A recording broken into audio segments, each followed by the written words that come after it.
messaggio registrato in ospedale, le prime parole pubbliche del 19enne Manuel Bortuzzo dopo la sparatoria di sabato, parole di Caroggio e speranza, oggi visita di Salvini al ragazzo. Intanto confermato il carcere per i due ventenni fermati a Roma, il giudice, pericolosi e non pentiti, hanno sparato per uccidere, quando si sono sentiti in trappola hanno ideato un piano per costituirsi ed evitare l'accusa peggiore. I due vice premier domani a Vicenza per incontrare i risparmiatori dell'ex Popolari Venete, città blindata anche per la concomitanza con It Show, la fiera della caccia e delle armi. Bidelli con diploma falso o irregolare, tutti licenziati, i falsi bidelli lavoravano nelle scuole tra Dolo, Riviera del Brenta, Murano e Lido, altri nel Mirino. Fa discutere a Treviso la manifestazione in programma domenica organizzata da un'associazione ispirata ai valori della Repubblica di Salò in memoria delle vittime delle foibe, Insorge Lampi. A Padova la cerimonia di inaugurazione del 797° anno accademico, ospite il Presidente del Senato Casellati, il rettore chiede più posti per le facoltà a numero chiuso. E mentre si svolgeva l'inaugurazione dell'anno accademico a Padova, gli studenti delle superiori manifestavano contro la riforma della nuova maturità. Edizione del Veneto dei telegiornali di Antenna 3, buonasera e ben ritrovati. In primo piano la vicenda di Manuel, il 19enne nuotatore trevigiano rimasto ferito sabato a Roma. In un audiomessaggio le prime parole pubbliche del ragazzo, la diagnosi della paralisi, l'arresto dei suoi aggressori. Le parole di Manuel sono parole di speranza, le ha registrate il presidente della Federnuoto Paolo Barelli in visita all'ospedale San Camillo dove si trova ricoverato Manuel, e allora sentiamo nel nostro servizio d'apertura queste parole.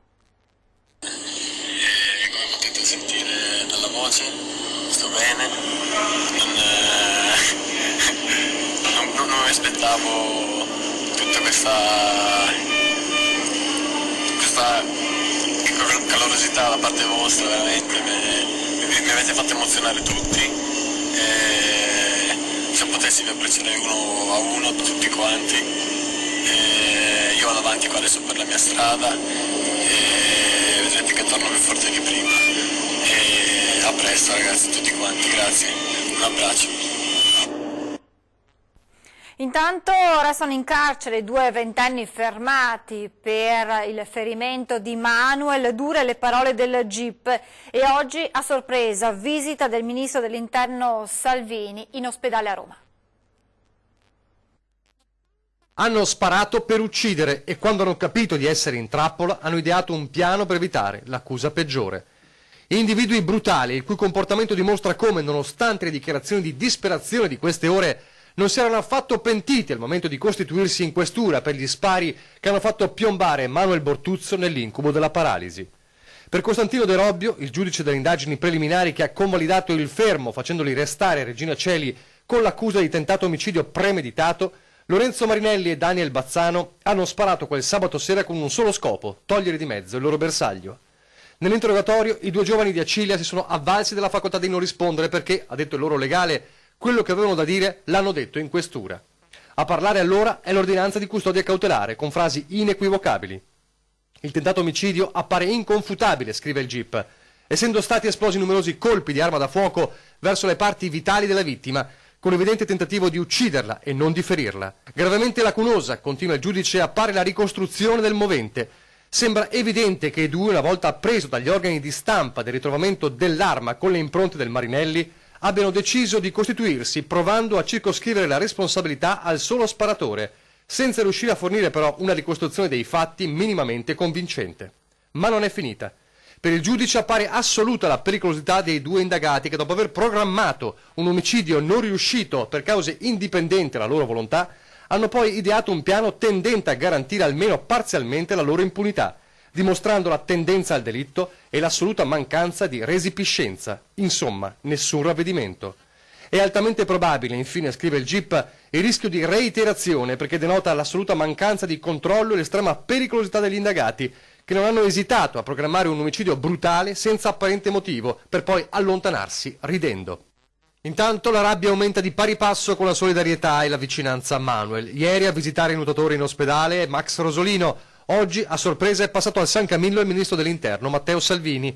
Una visita privata a Trapera dal Viminale, fatta assieme al presidente della Federnuoto, Paolo Barelli. Il ragazzo è tosto, deve reagire, ha detto Salvini, che ha annunciato come domani, in Veneto, assieme a Di Maio, per incontrare i risparmiatori delle ex banche popolari a Vicenza, vorrebbe visitare la famiglia di Manuel a Morgano. Una famiglia che guarda già avanti. Stiamo cercando con la federazione un centro di riabilitazione che potrebbe essere Santa Lucia qui a Roma, che ci vuole accogliere. Adesso facciamo da capire, insomma, dobbiamo vedere le carte per capire l'entità del danno, insomma, no? Sì, non è facile, sai, ti dico da papà, non è facile iniziare a ragionare in questa forma qua, però d'altronde se non c'era era peggio, ecco, insomma, no?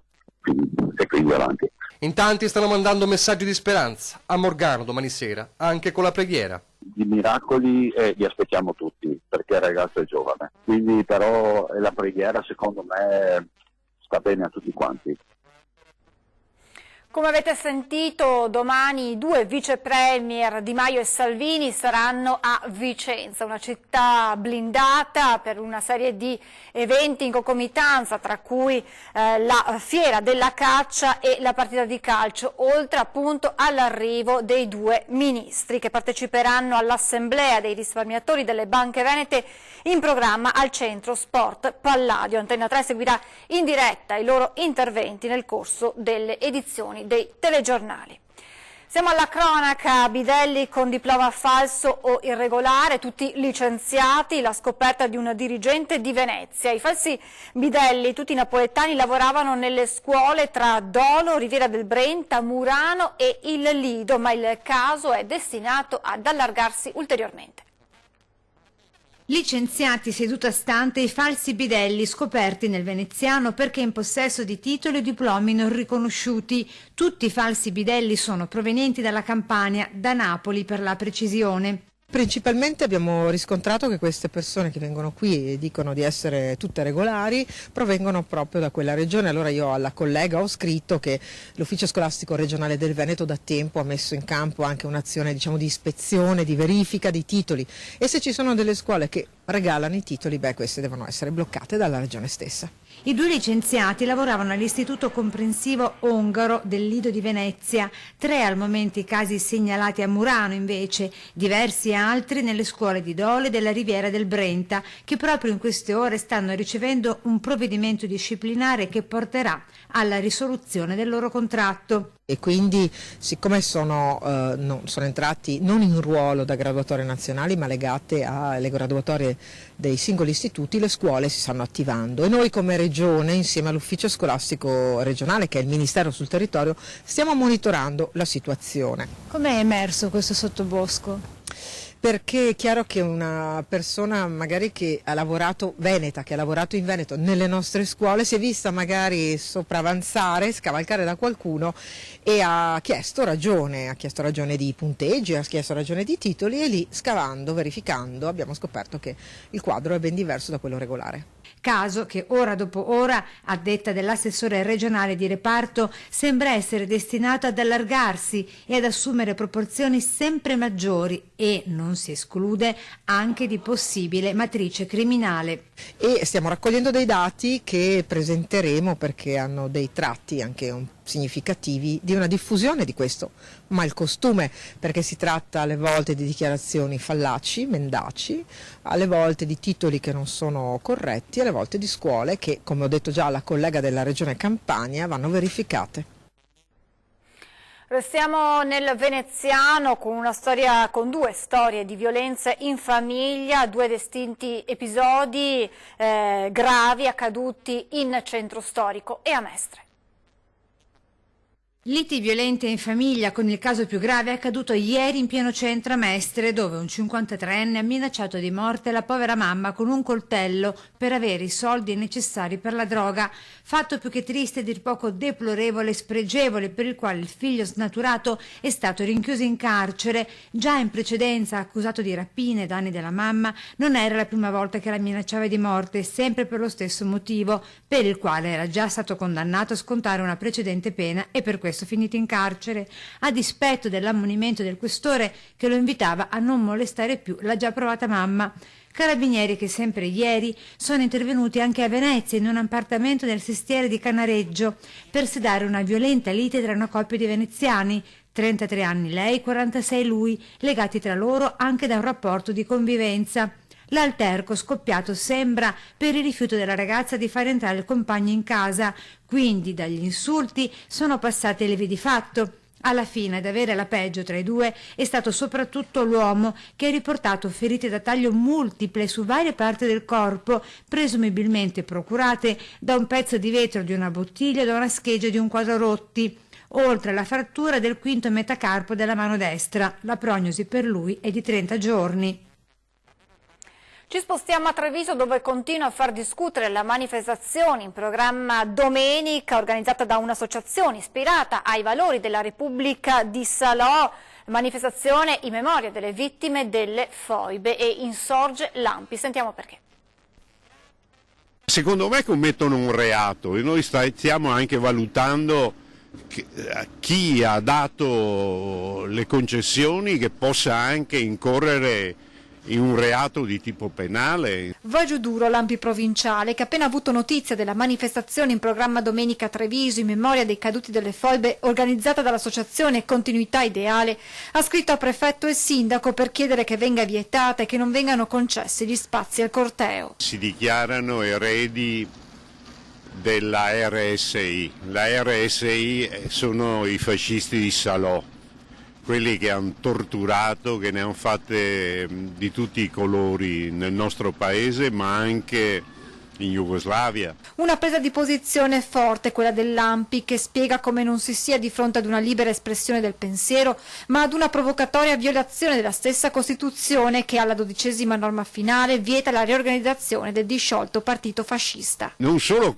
concedere le piazze, ma anche permettere a costoro di fare una sorta di parata, mi pare una cosa scandalosa. In Italia, quando viene organizzata una manifestazione, viene data comunicazione alla questura e questa la vieta o dà delle prescrizioni nel caso ce ne sia bisogno, spiega il prefetto di Treviso Laganà. Se il questore l'ha autorizzata, o meglio se il questore non ha posto impedimenti, evidentemente perché non c'erano i presupposti. Dopodiché, se durante le manifestazioni verranno messe in atto condotte che in qualche modo siano passibili di denunce, ovviamente verranno fatte le denunce di dovere. Intanto, per garantire che domenica tutto si svolga senza problemi, stamattina c'è stato un incontro tra lo stesso prefetto, il questore e il comandante della polizia locale di Treviso. Intanto questa mattina nella sede della provincia di Treviso c'è stata un'anticipazione della giornata del ricordo fissata per domenica, racconti e commenti dei protagonisti che chiedono solo di non dimenticare. Le guerre e gli odi razziali portano a tragedie inenarrabili. Ma oggi, dopo più di 70 anni, vogliamo e dobbiamo solo ricordare il sacrificio di tante persone per il bene e la conoscenza. È stato questo lo spirito che ha animato oggi in provincia l'anticipo della giornata del ricordo, fissata dallo Stato nel 2004 il 10 di febbraio, lo stesso giorno del 1947 in cui a Parigi l'Istria e la Dalmazia passarono definitivamente all'allora Federazione Jugoslava. Anni bui di vendette atroci nelle foibe e della scelta difficile di lasciare la propria terra istriana e il Quarnero per rimanere italiani.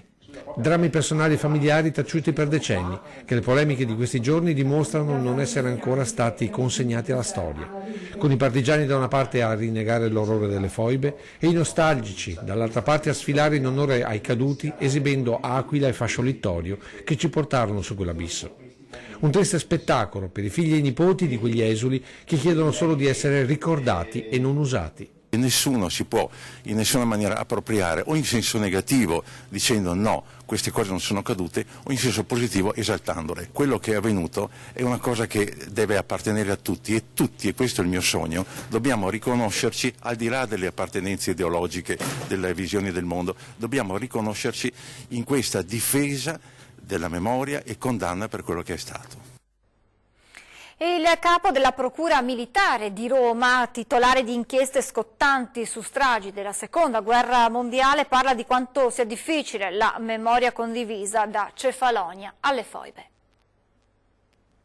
Le foto sono quelle, poche, dei caduti di Cefalonia, migliaia di soldati italiani che resistettero ai tedeschi nel 1943, facendo il loro dovere di soldati italiani quando la maggior parte delle forze armate si sbandava.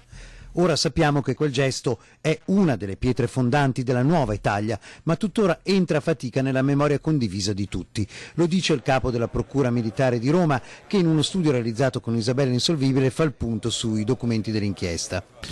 C'è molto da fare, perché purtroppo penso che non sia sufficientemente adeguatamente conosciuto, come tanti altri fatti di storia della prima e della seconda guerra mondiale, perché sappiamo bene che nei nostri licei la storia contemporanea non sempre viene studiata a fondo. L'argomento della memoria condivisa non è quindi, diciamo così, sufficientemente condiviso, e la strage, a lungo messa in secondo piano, di Cefalonia e il suo studio sono stati spesso un argomento di polemica politica e storica. È l'argomento che divide, quindi qualsiasi volume che si avvicina a quella materia, che è una materia purtroppo divisa, anche in parte perché alcune cose non si conoscono a fondo, in parte perché ci sono dei pregiudizi ideologici. Infatti il motivo dell'importanza di quel processo sta anche nel fatto che si vuole scacciare sempre anche il pericolo del negazionismo, perché il negazionismo non è solo quello della Shoah, ma purtroppo riguarda anche questi crimini di guerra. Il metodo di non condivisione è molto simile a quello delle foibe, laddove tutto quello che è trattato con le lenti dell'ideologia non può che risultare divisivo. Provenendo da quel pezzo di storia nella quale l'Italia era divisa, non è facile poi ritrovare una unione su temi così delicati e forti. Sicuramente l'Italia non ha fatto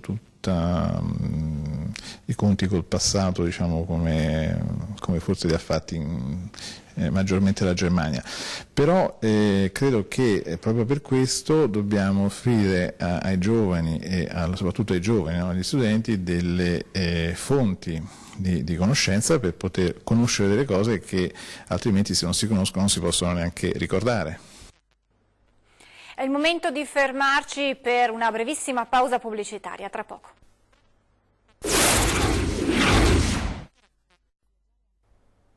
Di nuovo in diretta per parlare dell'influenza stagionale, che è arrivata al suo picco anche in Veneto, e secondo gli esperti della Direzione Prevenzione della Regione lo raggiungerà in questa o nella prossima settimana. Lo indica il 7° rapporto epidemiologico della Regione.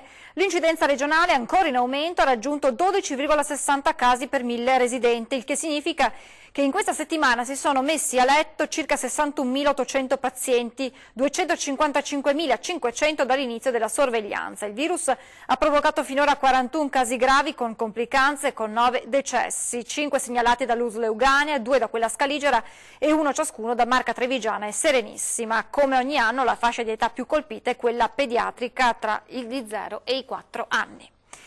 Nel frattempo le ULSS venete continuano a lanciare il loro appello per l'autonomia del Veneto, proprio a fronte di carenze di organico indipendenti dalla volontà della Regione. Sentite allora le parole del direttore generale dell'USL 5 Polesana, Antonio Compostella, ospite ieri sera di 20:10.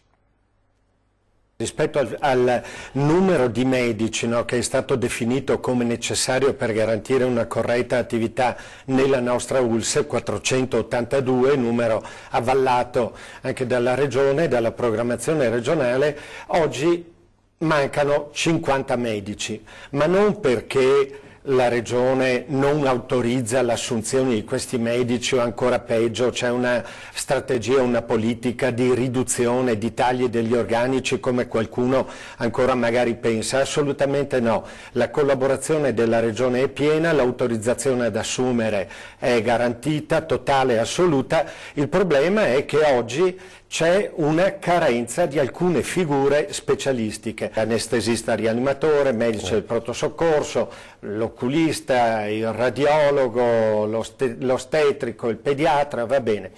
Questo è il dato di fatto che ha radici lontane in una programmazione ministeriale che non ha tenuto conto dei tempi, del fatto che le persone vanno anche in pensione, delle esigenze delle singole regioni, quindi una visione da un lato centralistica e riduttiva rispetto alla realtà che maturava negli anni. Se la Regione del Veneto potesse assurgere finalmente e giustamente ad una autonomia amministrativa, compresa la materia che è stata chiesta della sanità, quali possibilità potremmo avere? Beh, autonomia vuol dire la possibilità da un lato di avere una quota di risorse economiche che residua in loco maggiore rispetto ad oggi, dall'altro vuol dire anche maggiore flessibilità normativa in ragione di quelle che sono le esigenze del territorio.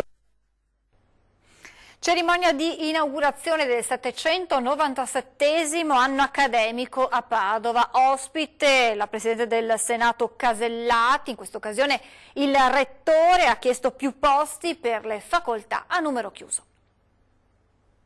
Dichiaro aperto il 797° anno accademico dell'Università di Padova.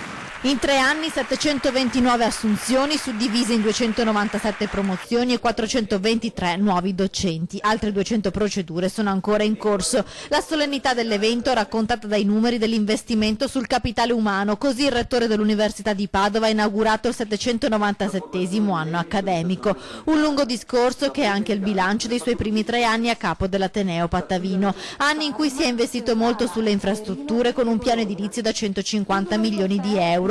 Entro l'estate si concluderà il primo intervento, il polo umanistico di via Beato Pellegrino con 17 nuove aule e una biblioteca che conterrà 270.000 volumi e poi la ristrutturazione della caserma Piave.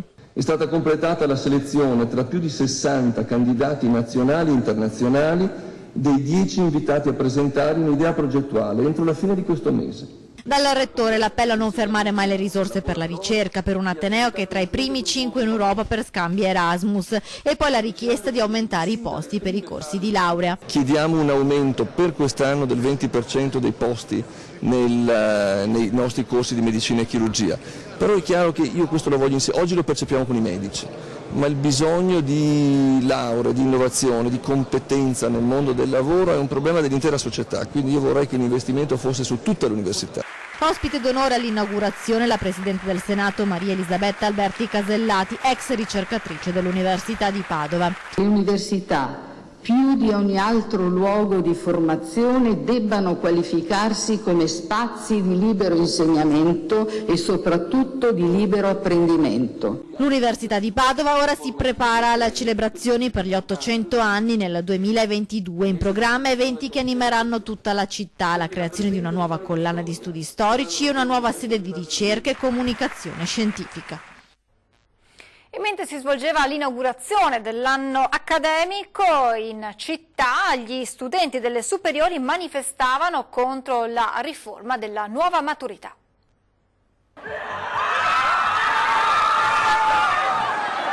Una corsa liberatoria verso Prato della Valle ha chiuso la giornata di protesta degli studenti delle scuole superiori padovane. Un corteo che si è snodato per le strade cittadine, erano in centinaia, più di 1000 invece per gli organizzatori, per protestare contro il nuovo esame di maturità. La riforma, che partirà a giugno, prevede alcune novità importanti come la cancellazione della terza prova, il famigerato quizzone, ma l'inserimento di una materia nella seconda prova di indirizzo. Non siamo cavi da sfruttare comunicando la riforma solo 5 mesi prima della fine dell'anno scolastico, hanno scandito a megafono gli studenti. Non siamo più disposti ad accettare passivamente una riforma così evidentemente ingestibile nelle tempistiche e nelle modalità. Ma la riforma dell'esame di maturità è solo la punta dell'iceberg della protesta. Se di riforma si deve parlare, non può essere certo annunciata 5 mesi prima, ma deve essere strutturale, dicono gli studenti, che poi hanno registrato un videomessaggio che faranno arrivare al ministro Bussetti. E adesso le immagini di un incontro unico che ha visto protagonista un giovane di Laste di Roccapietore che si stava recando al lavoro alle prime luci dell'alba lungo la provinciale 35. Si è trovato davanti un lupo che scendeva la strada a pochi metri davanti alla sua auto.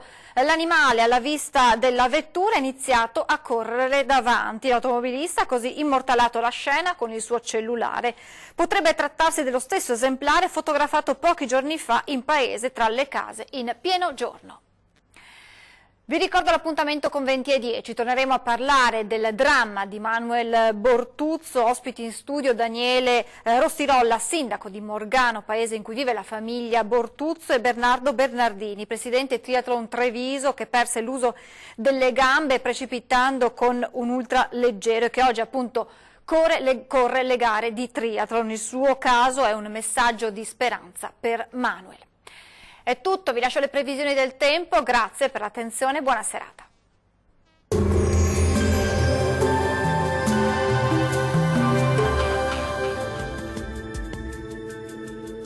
Ben ritrovati al meteo. Vediamo il dettaglio. Sul Veneto ci attende una giornata all'insegna di un tempo asciutto e stabile un po' su tutti i settori. Il cielo si presenterà sereno o al massimo poco nuvoloso ovunque. Qualche nube in più dal pomeriggio, ma senza conseguenze. Temperature minime comprese tra i -1 e 2 gradi, massime oscillanti tra i 7 e 10 gradi. Diamo uno sguardo al Friuli Venezia Giulia. Il cielo sarà sereno o con pochi nubi a carattere sparso. Non sono infatti attese precipitazioni degne di nota. Temperature minime comprese tra 0 e 1 grado, massime oscillanti tra i 9 e 11 gradi. Vediamo infine la situazione meteorologica del Trentino Alto Adige. Il cielo si presenterà sereno o al massimo poco nuvoloso su tutti i settori. Temperature minime oscillanti tra i -3 gradi, massime comprese tra gli 8 gradi. Dal meteo di Antenna 3 è tutto, arrivederci.